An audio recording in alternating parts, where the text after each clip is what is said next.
Sonic is one of the biggest video game franchises ever, including mobile apps. They've sold 1 billion units. Since the fan base is so massive, some people have even made their own games based on the Sonic series.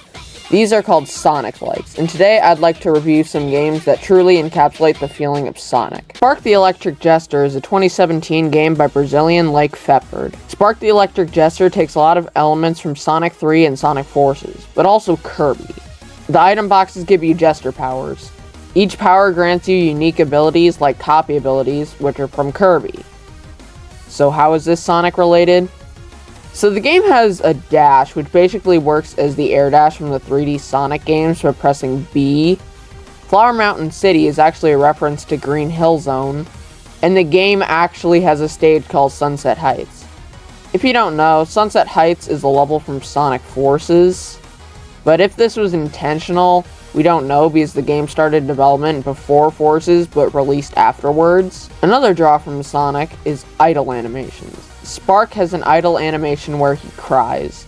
The story also involves a robot uprising. At the end of a stage, you even cross a goalpost. Penny's Big Breakaway is a 2024 game by American team Evening Star. Some notable members of the team are Christian Whitehead, a Sonic fan and developer of Sonic Mania, and T. Lopes, who did music for the game in Sonic Mania. The game itself looks like Springyard Zone, but stretched to an entire game. And fun fact, the game couldn't even run on my PC. In every level, there are 3 showpieces and 3 dilemmas. The showpieces basically act as red star rings, but the dilemmas are less important, more of side tasks. The game also has some extras, including scrapbooks of images and a time attack mode. The movement options are very complicated, so I'll only cover the Sonic-like ones. The ride is basically the drop dash and the spin dash. You can activate it with the triggers and the B button. You can activate an air dash by throwing your yo-yo twice rapidly. I guess it's fair that the move is actually called the dash because it also works while grounded. Some level elements parallel to Sonic's. Swinging poles remind me of the ones from Unleashed in SA2. The spinning poles remind me of the ones in the Werehog stages of Unleashed, and valves that spew water like in Sonic Rush. The mode select has the setup of Sonic Rush and the design of a Sonic 2 level card. Dynacat is a 2024 game by Canadian team Replane. Dynacat is unique from most other 3D games by being isometric. Replane even has come out to say that the game was based on Sonic 3D Blast, and I believe it also takes inspiration from Sonic Lost World. The game's plot follows a robot takeover, ironically, just like my last pick. The controls are simple to an extent. You can jump with A and you have a homing attack. It's truly like Sonic 3D Blast because you don't have an air dash. The levels are generic. You have a grassy one, a desert one, and a snowy one. This is the reason I think the game takes inspiration from Lost World. But the game also has some wall riding and momentum-focused gameplay. Otherwise, there's a tether mechanic, which is, terrible. That's really all I have to say about Dynacat. But how could I forget Toreeinsmash? Toreeinsmash is a 2025 game by the German creator Siaktro. I like Torei, and this was the game that got me hooked. Toreeinsmash takes a lot of elements from Sonic Mania and Adventure 2. The game has simple controls and visuals to emulate the Sega Saturn. The A button will jump and double jump. And Toreeinsmash also added a homing attack with A, but it doesn't work with enemies, but only these launch stars. Torei can use a stomp with the right trigger that will send him down instantly, and when he lands, he will get a speed boost. This move mixes the bounce from SA2 and the drop dash from Mania perfectly. The story also has Sonic ties. The first level is Torei vs. Hockey. The stage itself looks like Stardust Speedway, and the battle is a race against Hockey. At the end of the stage, he joins the evil army, just like Shadow joins with Eggman.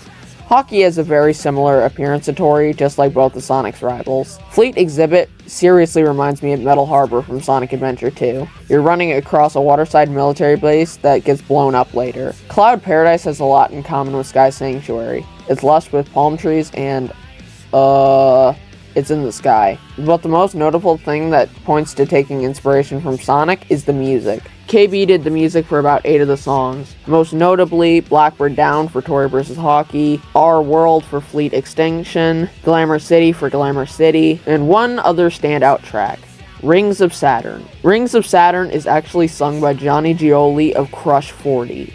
Siaktro was able to get the singer of Live and Learn and Open Your Heart to sing a song. I absolutely lost my mind when I learned this, and was genuinely able to make Torii Saturn my favorite video game of all time. Oh yeah, also Torii Genesis exists.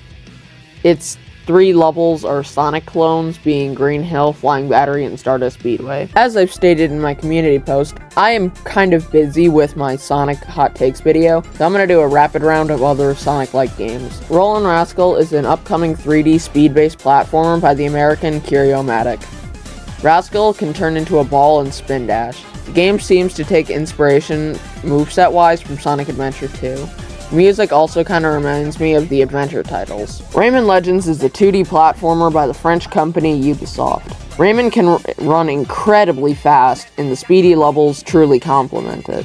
The game seems to take less direct inspiration from the Blue Blur, and more so takes from the fast-paced gameplay. This might be a bit of a stretch, but Wobbly Life by UK's Rubber Band Games kind of reminds me of Sonic. Instead of the fast-paced gameplay, the world reminds me of Sonic. In outer space, there's a mall that's shape is oddly similar to Dr. Eggman's incredible interstellar amusement park. Back on Earth, there's an island with a military base. What does that remind me of? The game also has a lot of missions, which remind me of some of the missions from Sonic Unleashed on the Wii, and Wobbly Life also has something else that reminds me of Sonic. Customization. You can customize your Wobbly, but unlike Sonic, you don't have to pay money. But anyways, thanks for listening to me yap about random games I have in my library. Let me know what games you think I should talk about in the future. I'm gonna keep this conclusion short because I gotta get back to my Sonic Hot Takes video. So, bye.